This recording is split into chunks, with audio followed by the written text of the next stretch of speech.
It looks like we are good to go. Still waiting on one of our panelists, but we might as well go ahead and get things started with our introductions. Welcome, everyone, to our AI and affiliate marketing webinar put on by the Performance Marketing Association. I am Tricia Meyer. I'm the Executive Director of the Performance Marketing Association and affirmed AI affiliate marketing junkie myself. So I'm very interested in all the things that we're talking about today and all the things that I'll be able to learn from all of these panelists. While I have the panelists introducing themselves, I would love it if those of you who are watching us on LinkedIn could also introduce yourselves and let us know a little bit about where you are in this process. Are you already using AI in your workflow? Are you looking to learn more? Are you one of the people that took the survey and you want to get the results?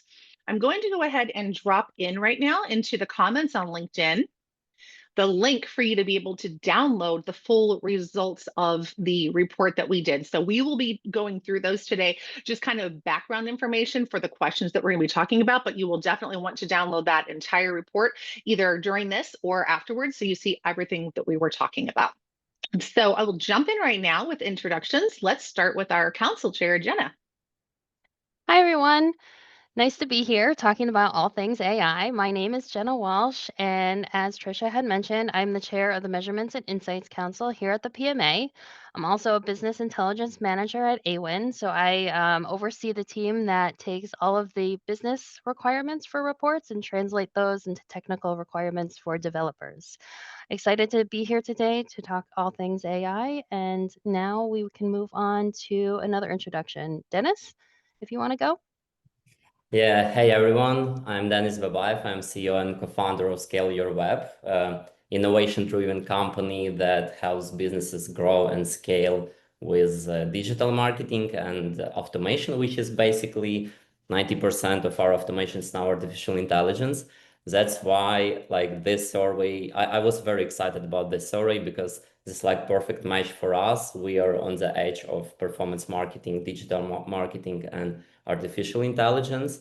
And that's why I'm really excited to discuss about this survey results. Fantastic. Jake? Yes, let me get unmuted. Hi guys, my name is Jake Leskovar. I work as the Chief Brand Officer for xpflow. xpflow is a newer to market affiliate network and truly an AI driven affiliate management software. Really our goal is to eliminate that wasted time, the complexity, the guesswork in affiliate and try and change the industry for the better. So I'm very excited to be here, be fielding some of these questions. I think we're going to have some great conversation. And Tricia, I appreciate you putting this all together. Thank you. Renee? Cool, thanks. Hi, everyone. My name is Renee. I am the director on our affiliate team at Right Side Up. We are an agency and basically do everything digital and offline in addition to affiliate. Yeah, really looking forward to being here today and sharing some insights from the survey and how AI is evolving the affiliate landscape quickly. I'll pass it over to Cornelius. Thank you, Renee. Cornelius, CEO of NucleusLinks. We're happy members and proud supporters of the PMA. Thank you, Tricia and team, for putting this on. Why we are so happy to be here today is that we represent entirely the publisher's perspective. So we work globally with publishers, from content publishers like Vox or the Daily Mail to all the big coupon and deal sites across, for instance, the Ziff Davis portfolio, to even big buy now, pay later platforms and even Microsoft across the campus to use AI to bring affiliate operations into the 21st century, operating both all the menial background tasks and bringing something akin to real-time bidding into yield management on the publishing side of the affiliate side, meaning NucleusLinks automatically picks the right highest paying network for every single click. The other reason why we're excited to delve into this topic is we just announced, some of you might have heard, the acquisition of a French AI startup called Affilies, who automate shopping widgets, buttons, bring all the price history, price comparison, and a lot of additional smart AI-driven content, which we'll be, the premise of which we'll be discussing in this discussion. So we're doubling down on the AI side. We're very mindful of pitfalls and challenges. So excited for this discussion today. Thank you all. Thank you. And thank you so much to NucleusLinks for sponsoring this for the PMA today. We appreciate the support. Normally during these webinars, I would try to only look at the camera, look at those of you who are on LinkedIn, but because we are going to be going over some of these results today, if you will forgive me, I'm going to actually read some of the results as we go through here because I did not memorize every single number of all of the answers of the questions that we asked. So just kind of to kick things off though, to let you know, there were two studies that came out recently. So Affiliate Summit did a study that we also have been talking about in the PMA, and that was more on the consumer side about how they're using AI for shopping right now. So if you have not downloaded that, make sure you download that study as well, because that is something that's looking at things from a completely different angle than what our study was looking at.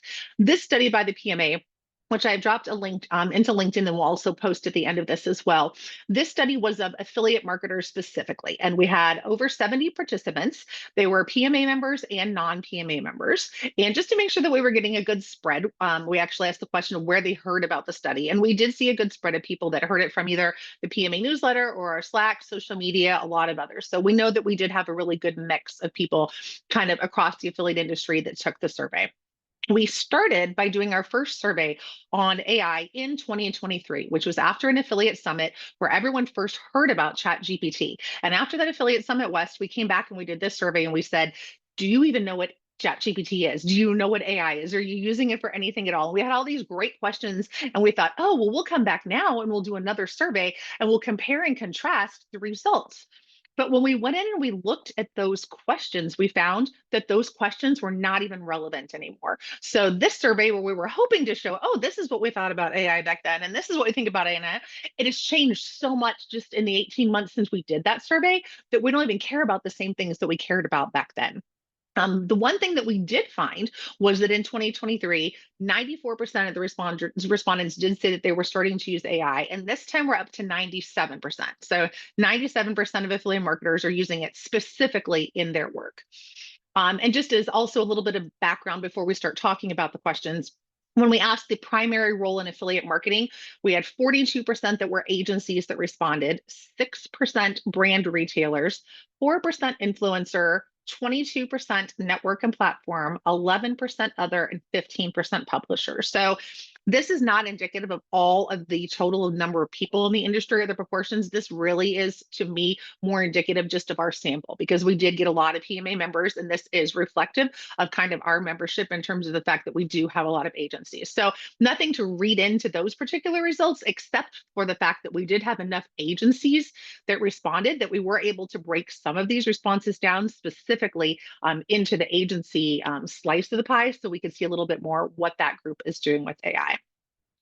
So just out of the gate, I'm going to put in here this link one more time, just to make sure that you're all out there downloading it, so you can take a look at all these beautiful charts that I learned how to make in Canva for you last week. Looking at how are you currently using AI tool for affiliate marketing. Only 3% said that they are not using it at this time. So when we asked the PMA members to follow us on LinkedIn, what percentage of affiliate marketers do you think are using AI? Most people were not even close to saying over 90%. It was like maybe 20% or something said that they thought it was over 90%, and all the rest guessed much lower than that. And in actuality, in our study, we found that 97% of affiliate marketers are using AI in some way for their work. 90% using it for content creation, which obviously is pretty high. 38% that are using it for coding, 67% for optimization strategies and analytics, 19% for fraud detection and compliance, 47% for affiliate recruitment, and 21% for contracting. And we did break that down a little bit further just to see who's actually using it for affiliate recruitment, to see if there's a difference. And 67% of agencies said that they are now using an AI tool in their recruitment. 75% of brands said that they're using it in some way. And 45% of even the networks and the platforms said that they're using AI in some way for affiliate recruitment. So but jump in. That's a lot of data. I see people downloading it. I'm getting the notifications that people are downloading the report now, so I know you're all starting to open it. Let's just start at the top. What either surprised you or didn't surprise you about those results? We start with Dennis, since you're in on the early planning and this is, really your thing. Yeah, speaking about surprises, before coming to that, I need to also to add the note that even though majority of responders, they represented agencies, But we also need to understand that this could be like completely different people. This could be developers, this could be data analysts, this could be affiliate managers, etc. Because like I put this link in my Slack channel, and a lot of people with different background use this. And why it's important, because later when we will like talking about different tools, for example, Microsoft Copilot or any AI tools for coding, for example, I was surprised seeing like pretty high percent people in performance marketing survey using those like coding AI tools. And after that, I realized, okay, maybe those guys, they represent agency, but maybe they are developers, for example. And that's why it's also important to think about future surprises. And apart from that, coming to like what percent use AI, when I like first glance, I thought, oh my God, like it's not 100%. I thought it would be 100%. And who are those people that still don't use it? After that, I realized that in general, I personally live a little bit in a bubble because I work with AI. My colleagues work with AI. My friends talk about AI. My YouTube feeds is all about AI. Even my grandmother, who is 94 years old, she uses occasionally ChatGPT to ask questions because I taught her, and this is my bubble, and I'm biased here. And stepping outside my own perception, it hit me that there are still people that don't use internet or even electricity, for example. Although it's like, to be fair, sad that those people probably wouldn't take our online survey anyway. But coming like jokes aside, I think that it's very representative. Actually, it's not surprising at first. It surprised me, but actually, our industry like really sits right on the frontier of AI adoption. And we like write emails, create copy, video content, a lot of creatives, etc. That's why, of course, like we adopt AI significantly, but still some percent of people that have like highly specific job functions, or for example, working with some cybersecurity, and they can't share anything with AI, etc. That's why those like 3% sounds like fair. So I would say that it surprised me at first, but after I started thinking about who took this survey and what these numbers like, how it correlates, I think it's very like representative for our industry actually. What do you think, guys? I was gonna say, Dennis, I think you're spot on there, as I have a printout, so apologies. I have a printout of the survey, so apologies if I'm looking down, but just kind of jotting some notes down as we start to get the conversation kicked off. I think you bring up some really, really good points, because uh, off of first glance for me, it didn't surprise me that it wasn't at 100%. I think, like you said, or like I said, you bring up some great points. But one of the things I jotted down here was, uh, specifically looking at the folks, using it for content creation, right? I think we need that 3% that's not using it to balance the 90 that is, right? And exactly to your point, Dennis, like there, I almost would like to, not like to see that 3% number higher, but almost ensuring that the AI tooling is used kind of as the impetus, as the kickoff, and then still running it through a little bit of that manual, or if you're really into tech, that human in the loop approach, right? I think that's key here. And so I think that 3% helps to balance out the 90 specifically in this question. But I think that 97% is actually a really solid number, and I like I said, I'm thankful for that 3% that is, still doing things slightly manually.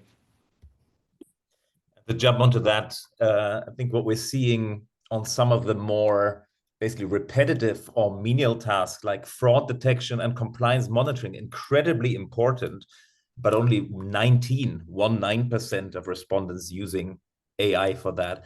Our thesis at NucleusLinks is super clear. This is where you need to double down on using AI. This should be that 19 should turn into 91%, ideally pretty soon, because what everybody is under a lot of pressure on is to use their human ingenuity, humor, power, insight, perspective to create things, whether it's offers or content that no competitor can create in quite the same way using AI. So the differentiation to keep your head above water in the face of LLM onslaught on traffic, on AI summaries, of course, talking mostly from a publisher perspective here, that needs all hands on deck. And the all hands on deck, if you mean it literally, means everything that can possibly done by AI in the background needs to be done in the background. And those 19% we're seeing rising rapidly. That's something that surprised me that it's still so low.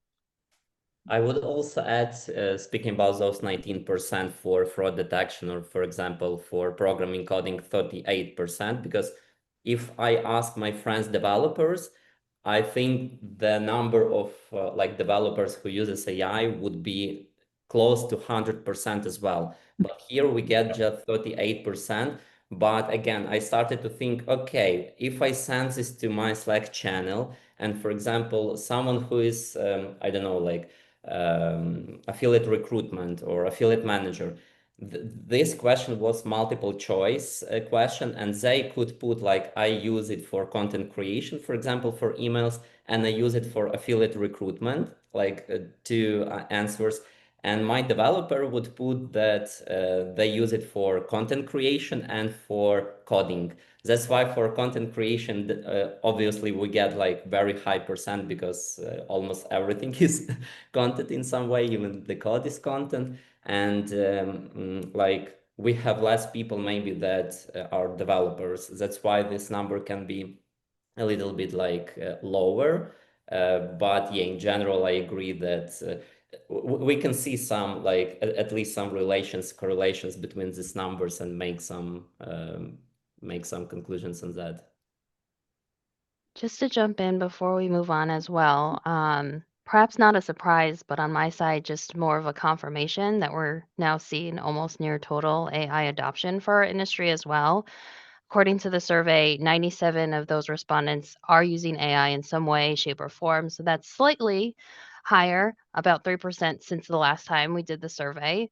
While it's not a huge jump, it's still very much, I think, a milestone of what that represents, as AI has become very much like a universal tool across our industry. The most striking shift maybe is the content creation, as we've seen that jump from 31% back in 2023 to now 90% today.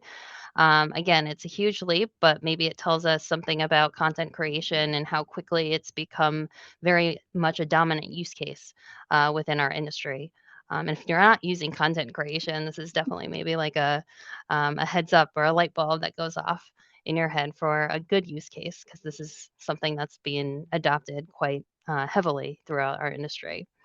Another interesting find is about 38% of the respondents are using AI for programming. I do think that's interesting, just because we are very much in a marketing driven field. We as a council are very much data coding heavy. So again, that 38% might sound a little bit low. And if you were to ask, as Dennis had said, like a specific like analyst team or a specific department within your company, this percentage would skyrocket quite easily. But maybe it goes to show as well that some traditional marketers are now wanting to learn to code themselves, or maybe they're collaborating more closely with developers on ways to automate or maybe optimize. And then just a quick comment on the fraud and detection piece as well, since that was 19. Fraud detection is quite a well-known challenge within affiliate marketing, because it is, at least historically, quite manual. Maybe this could mean that there's still some level of maybe skepticism, maybe low trust in what's happening in AI to completely handle the fraud and compliance. And maybe to Cornelius's point earlier, maybe that's something that NucleusLinks can help solve for. But overall, I think these numbers really paint a clear picture that AI is very much present in our industry. It's something that a lot of folks, individually, department-wise, company-wise, are learning to how best to adopt it. And maybe now the question is around like, isn't necessarily around like who's using AI. It's more around like how deeply and how effective it can be integrated to these day-to-day operations. Let's talk more about that content creation, because as you mentioned, we saw a huge increase in those who were using it for content creation, even having 93% that were using AI in some way back when we did this, 18 months ago. The majority were not using it for content creation. Now we see almost everyone that's using it is using it for content creation some way. What's changed in that time that is making people use it for content creation now when they weren't before?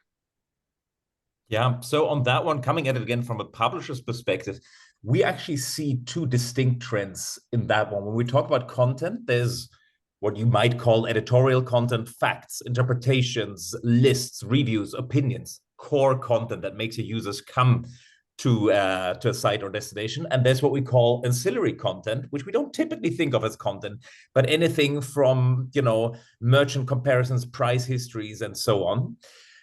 On the first part, on the editorial content, yes, that number has gone up to 90%, but there is many publishers are noticing also a bit of a false friend phenomenon from an AI perspective. So 3 cycles, I think, back in 2023, where the first part of the cycle, people just not using AI very much at all in content generation.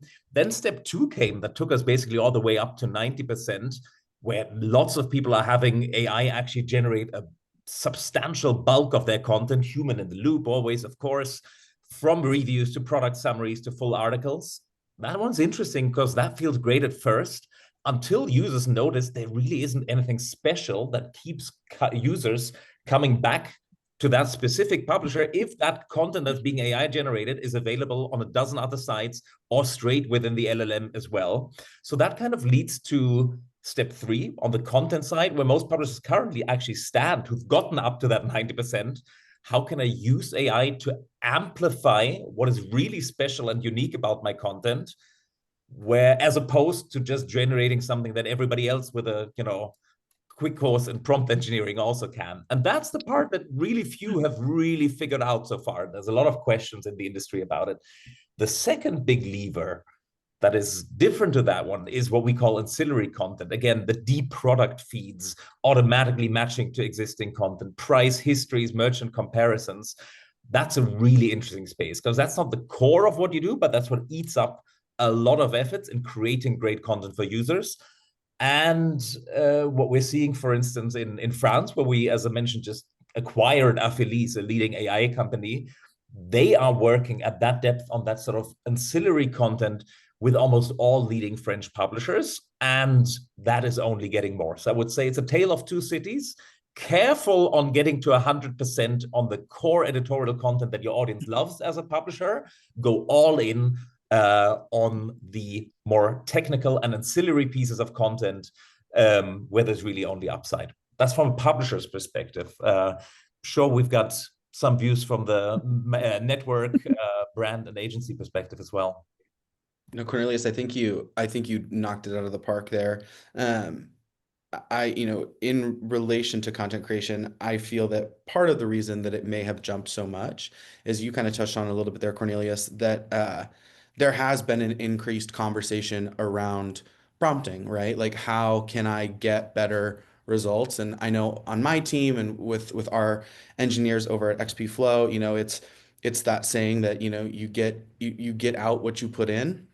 So I think as folks, part of the reason I feel like that may have had such a significant jump is because even in these last 18 months, with so many, it was kind of the first blow with, first everything blew up with, there's ChatGPT and there's all these LLMs and, and people were just kind of having a little bit of fun seeing what they could do.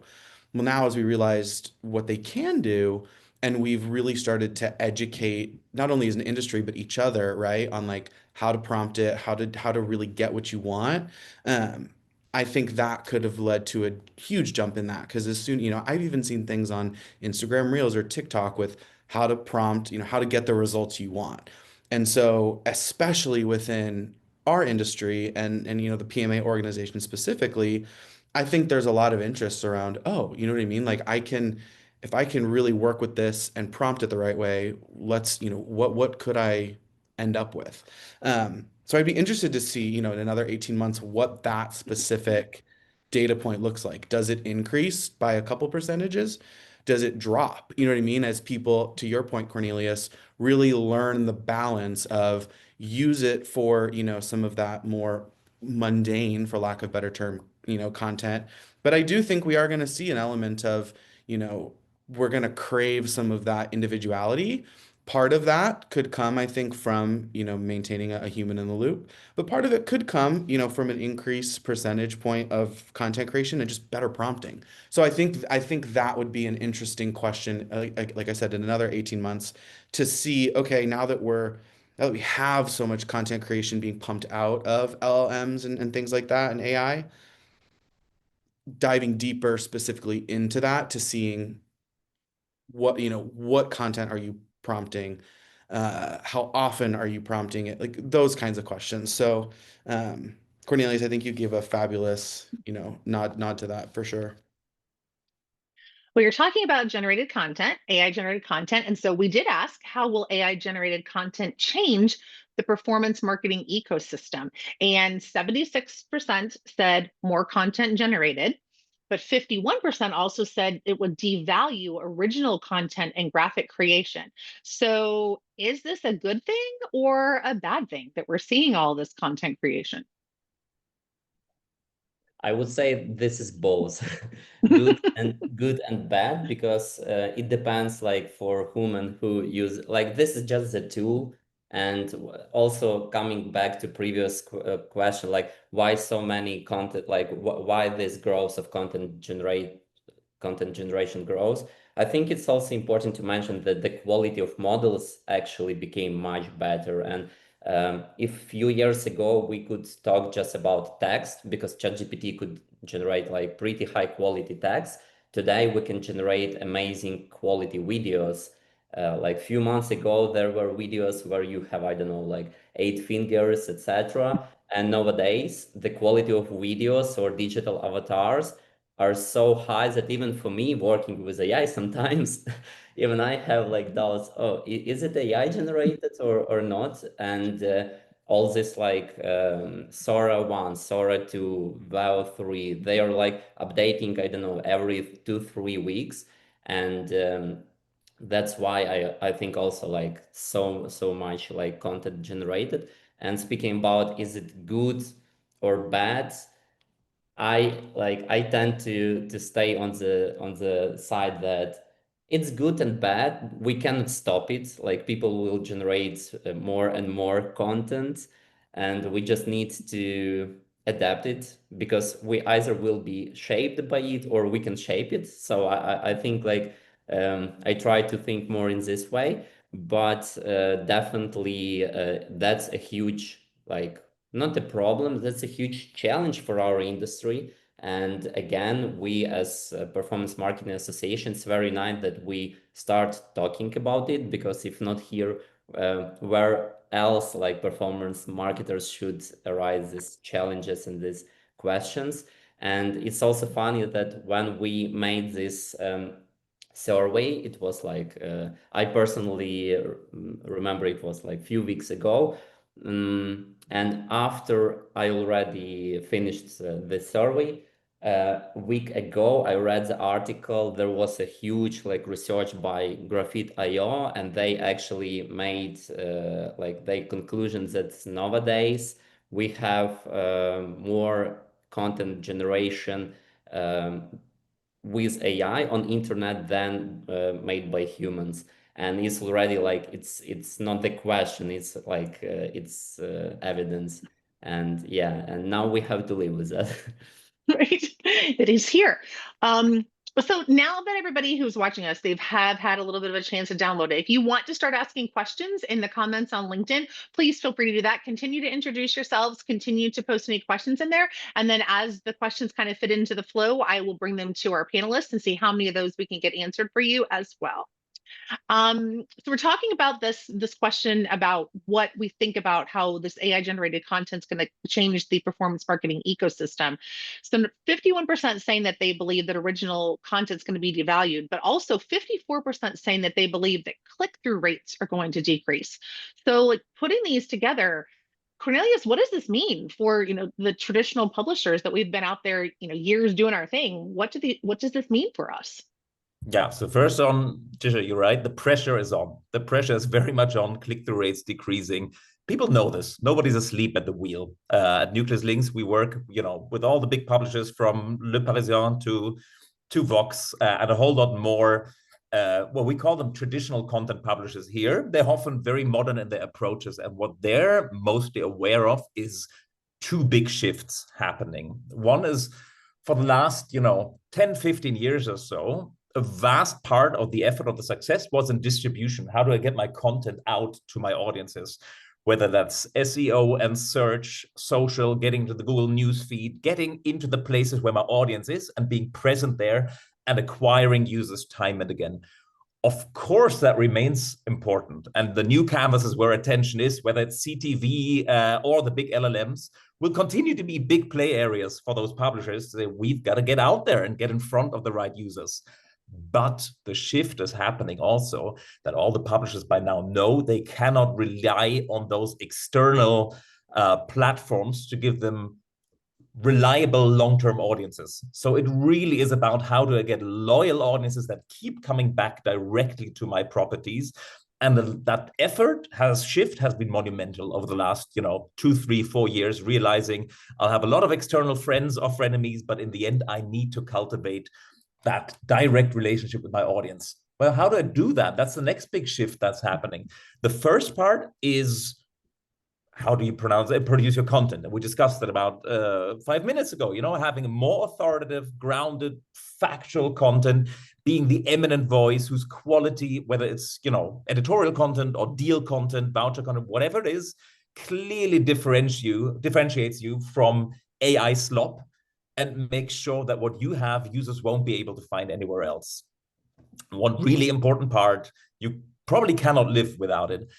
A second part, and that's interesting, that's been more of a shift in the last 12 months or so among the publishers we work with at NucleusLinks, is for some to realize, however good I am at that, the way the world and the AI world is going at the moment will mean it'll be very hard to produce the kind of content that only one place on the entire open web can produce, and for them to search and discover other ways of building loyalty and engagement amongst the audiences. And one big example is community. If you look at some of the best deal sites across the Ziff Davis universe, across atolls who run, big, deal and voucher content communities, it's not necessarily that the content that's up there is something that nobody else could ever produce. It's the comments, the voting, the identity, the community element that's super valid in drawing users to keep coming back to those specific sites. And yeah, so that's something we see. It's one of those two levers. Either you offer content that's completely unique, or you offer an experience that's unique. What's really becoming increasingly clear is publishers who don't have one or the other will have a very, very hard time to convince users to keep coming back. Like that. And we actually had a really good question that just came in that I'm going to post to all of you. Assuming that a decent amount of people are using ChatGPT or the LLMs instead of Google SEO, affiliate links are being bypassed and the answers are coming through ChatGPT and other AI models. Basically, stealing content is what I would call it, and also not embedding your affiliate link, which marks the end of affiliate marketing via SEO. What's your take on this? I would jump here. I would say that there are a few thoughts I have personally. First is I see that some companies, they already position themselves as AI search optimizers, that they know some tricks how to be listed in those LLMs, which is not actually resolving the issue with this is just maybe just few percent of affiliates that could use it will be able to use that. So it's still not resolving the problem.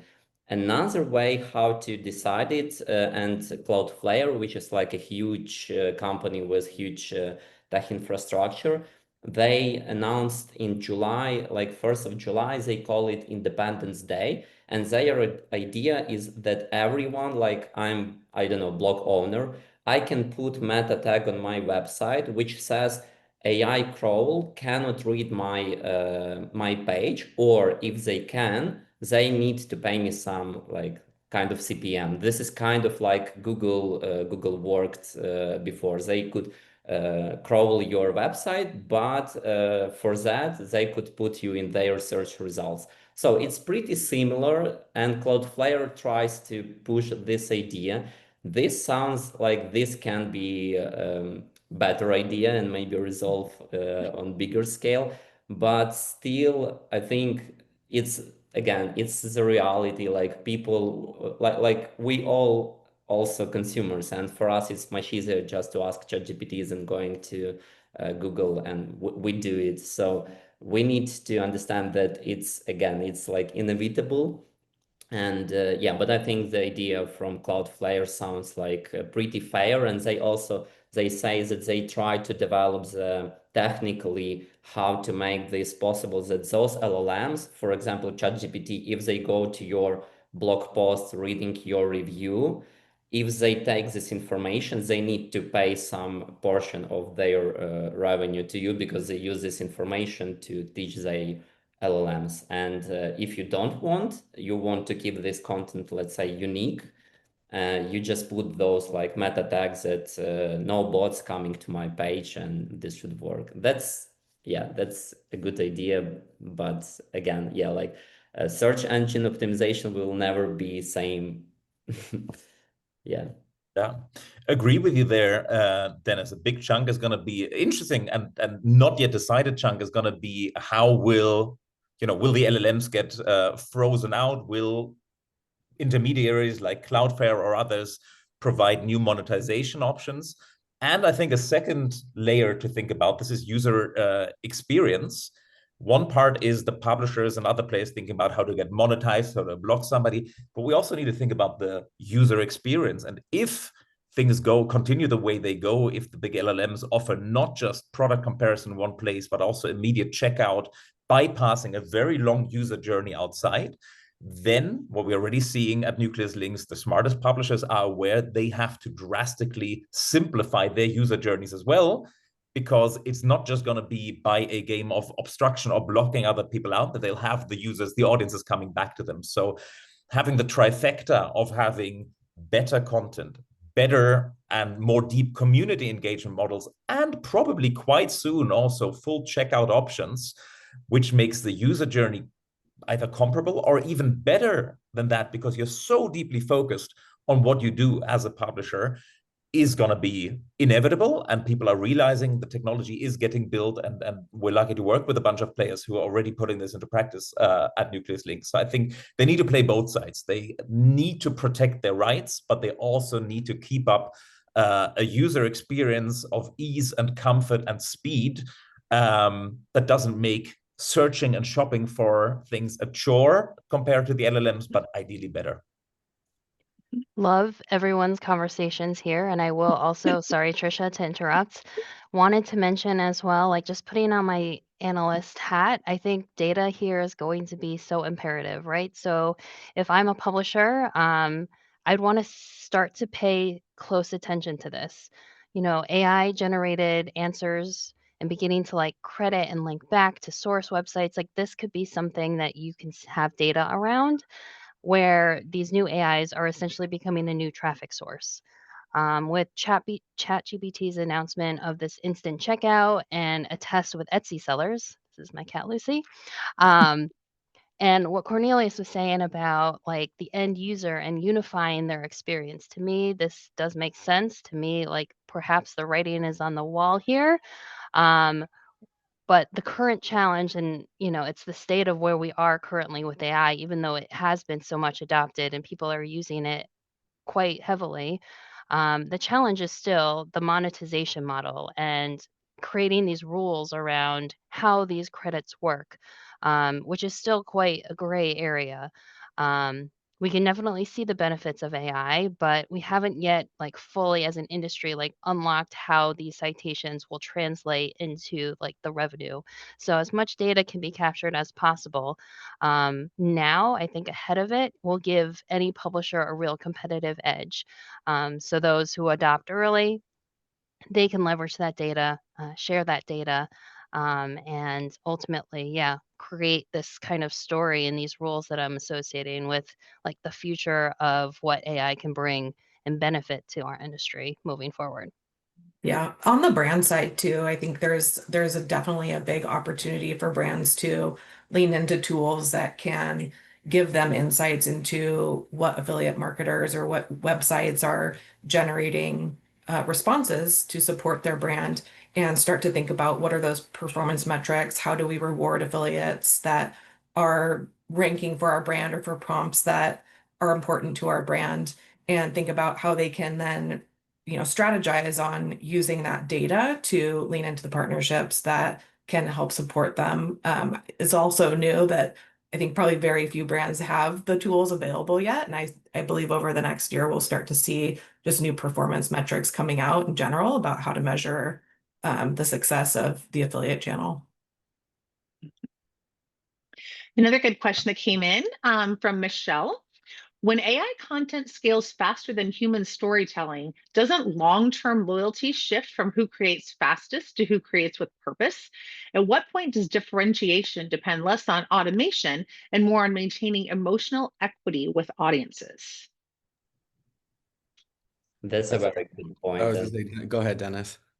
Yeah, like thinking about the previous also comment about like search engine optimization, and that like just few companies will be able to get to this to that recommendation from ChatGPT. I also think like I'm a customer as well, and I use ChatGPT pretty often for asking, for example, I don't know, like what bed mattress would you recommend? But still, I would go to YouTube, and I have the list of bloggers that I trust personally just because I like their mindset, their I don't know, I feel some emotional connections to them, and I watch those bloggers, their reviews, their ideas, which are different from ideas of ChatGPT, and those like bloggers that build this emotional equity with audience.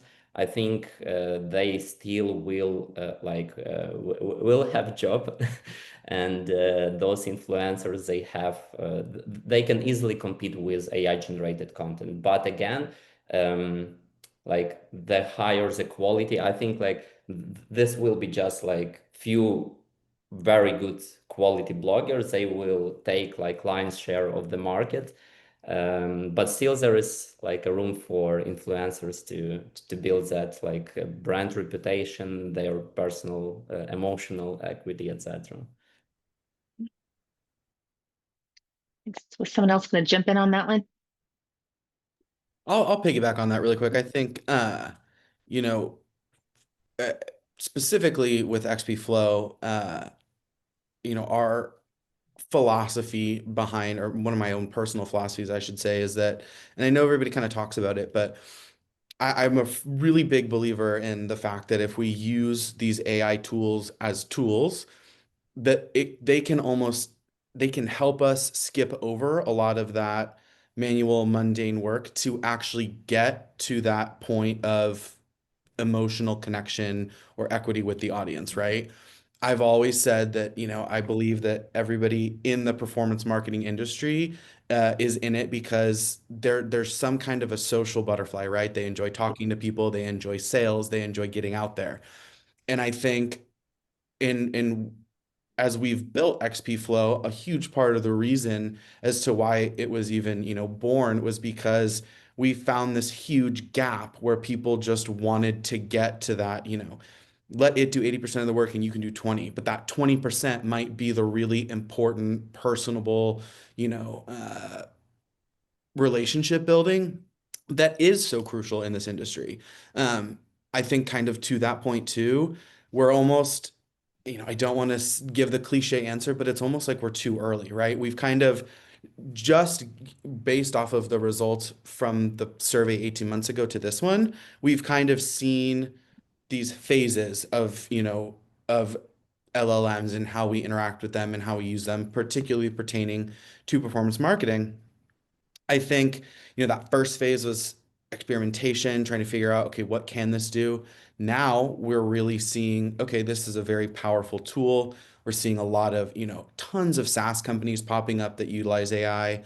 I think AI is kind of a hot term that gets slapped onto things. And truthfully, I think it deteriorates the name and the true power behind it, right? I think there's always going to be, bad eggs and bad players, people that don't know how to use tools. And I think sometimes those voices may be louder than those that have actually been able to really truly use it as a tool. So I think, to round that out, I'd be interested again in another 18 months to see, okay, now that we've figured out all of the thing, or not even all of the things, but a very large portion of how LLMs and AI can handle our day-to-days, what does that look like in another 18 months, once we've kind of started to figure out this phase and move into to whatever the next one is?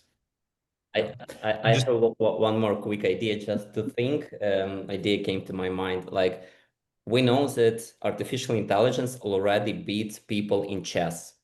But on the other hand, we see the trend that there is like a huge amount of people watching how other people playing chess. Even though we know that we already lost to AI, we cannot win. Like the best chess grossmasters, they cannot win against AI.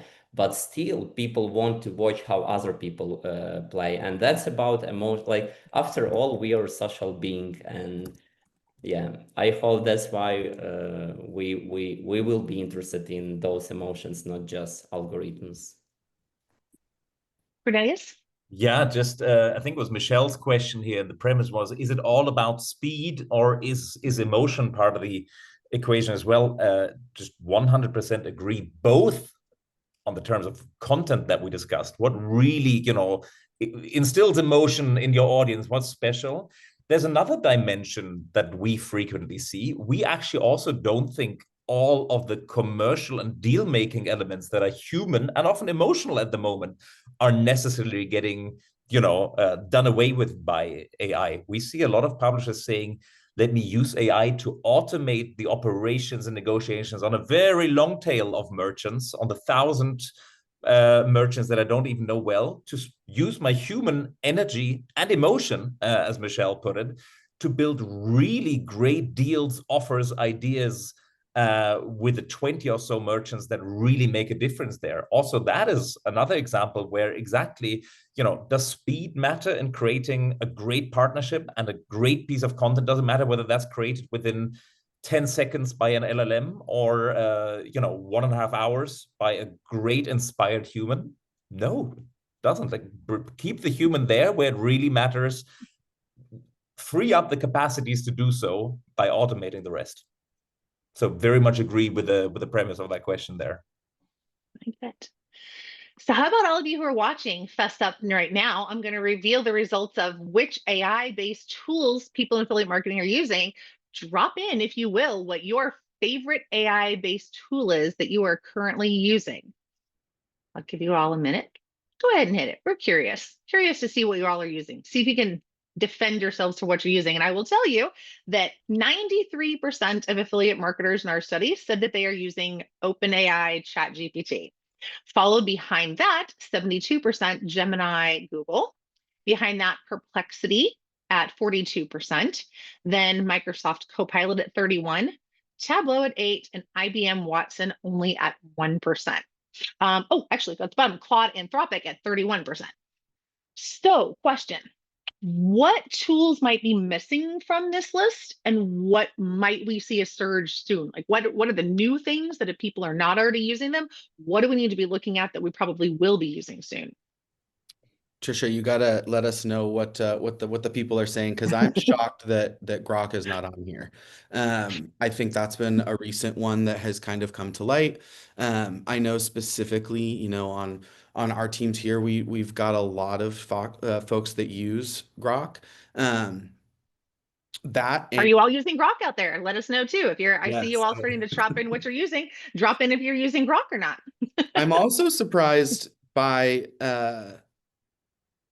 the low percentage of Claude and Anthropic. And I think, again, I hate to keep saying I'd love to see what this is in another 18 months, because wouldn't we all? But I think looking at the comparison between ChatGPT and Claude, right? I think that the discrepancy in the data kind of shows us where we are in our user ability and what we're using it for. So our teams use Claude quite a bit. I think that one has a lot of, I think people are most familiar with ChatGPT, and I kind of in my own personal notes said I think OpenAI is kind of having its Kleenex moment, right? Everybody refers to things as ChatGPT, even though that's just one product. So I think we're kind of, again, we're in that middle phase where we're realizing, oh, ChatGPT was one of the first, one of the best to really roll out a mass market product. Now that we've had time to toy around with that, other folks have had time to come onto the scene. They're learning from what, I mean, just from a pure product perspective, they're learning and what people are not liking about, OpenAI or ChatGPT, and we're starting to see other folks bring products to the table. So Grok, Claude, all those things. Claude is a really amazing tool for coding and things like that. So it's been able to help, small teams of engineers do some, initial groundwork and then really roll it into, okay, how do I take this and perfect it? And what may have, used to take a week could now take a day or 2 days. So I'd be interested to see once ChatGPT is kind of out of its Kleenex moment, what that looks like. Because I think as we take time to really, and I'm totally guilty of it. I'll call out my hypocrisy. If I'm going to use AI, I automatically go to ChatGPT. I've got the application downloaded on my computer. I've got it on my phone. My Siri taps into it. Now she's probably going to be summoned. Or everybody else is. I'm so sorry. But I think, as we see diversification in tooling, other products coming to market that are trying to solve specific issues, again, in 18 months, I'd love to see if this balances itself out a little bit more, because I do think there are certain tools that are better for certain things. Obviously, OpenAI with Sora and those kinds of tools have really cornered the market with visuals, I think. I do think Claude and Anthropic, even just on a personal note, it is able to kind of handle more agentic tasks. So getting in there and using it even for for yourselves to I have mine set up kind of like an AI personal assistant where it helps me read my emails and things like that. But that's a lot more agentic tasks. Whereas when I try and throw those into ChatGPT, it kind of it gets a little bit confused. So as we kind of move into whatever that next phase of AI is, I'd be curious, one, to see what other products come to market or what other tools are, pop up. But as people work with ChatGPT, and OpenAI specifically, and start to realize that maybe another tool is better for a specific project or task, I have a feeling that in 18 months, this might balance itself just a little bit more than right now. Well, I will say that the people out there are all saying ChatGPT, and no one so far has said that they use Grok, and one person specifically saying that they've never tried Grok. So yeah, a little bit of Claude, a little others, but for the most part, they're all saying ChatGPT. We had so much more stuff that we wanted to cover, and we all know that we have this entire report that you're all reading right now. But I do want to get one question in there before we go, and that is about citations in the LLM. So we asked a question: how do you think the website citations that AI tools use for generating their responses will impact how affiliate is evaluated? And 34% said that they did not even know what LLM citations were. Are you surprised that this number is so high? And what do we need to be screaming from the rooftops about this right now? Renee. Yeah. I'm actually at first I was surprised, but then I thought about it and kind of going back to what Dennis said at the top of the call, we're all in our bubbles, right? So it may not be relevant to what you're working on within the affiliate industry. So after I thought about it a little bit more, I actually am not surprised that a third of affiliate marketers don't know about about LLM citations. And to be fair, like we didn't even ask that question on our survey 18 months ago. So citations are still very new when we think about how we reference them today. And for so many years, affiliate teams have been focused on traditional SEO with their tried and true partners, and the nuances of how AI models cite sources just haven't hit everyone's radar yet. Or if they have, they just haven't taken the time to like truly understand what the impact is.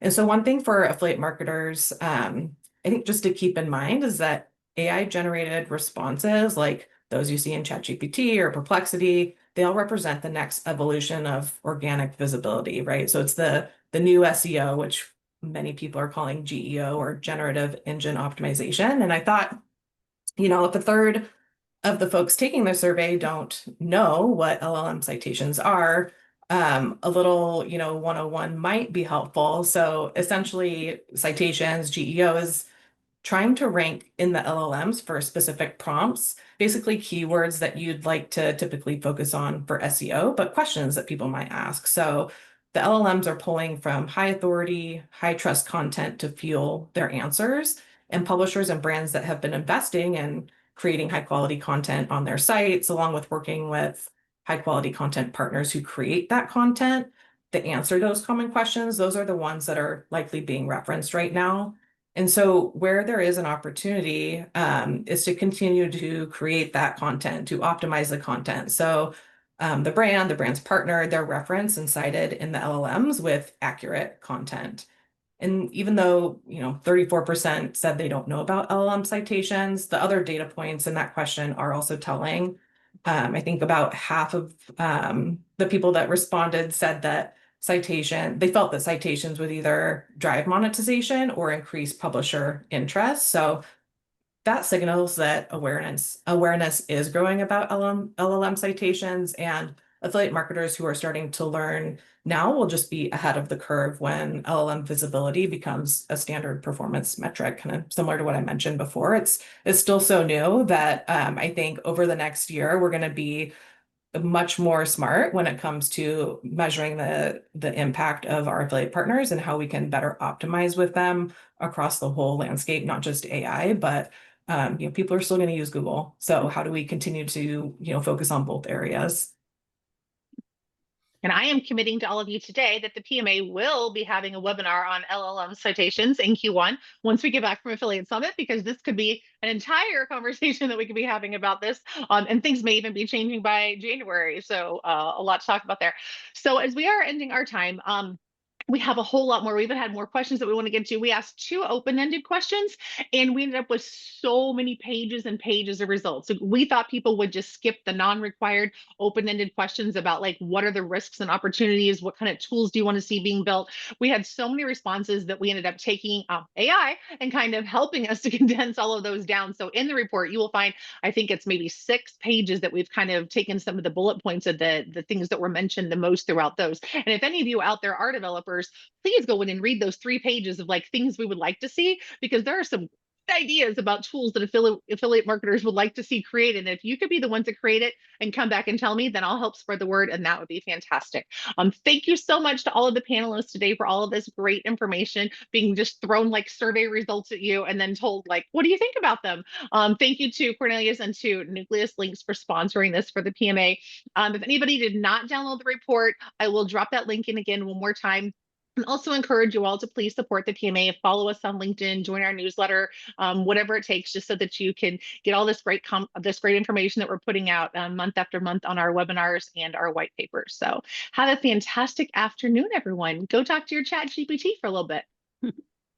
Thank you. Thank you. Thanks, everyone. Thanks, guys. Thank you, everyone. Have a nice day.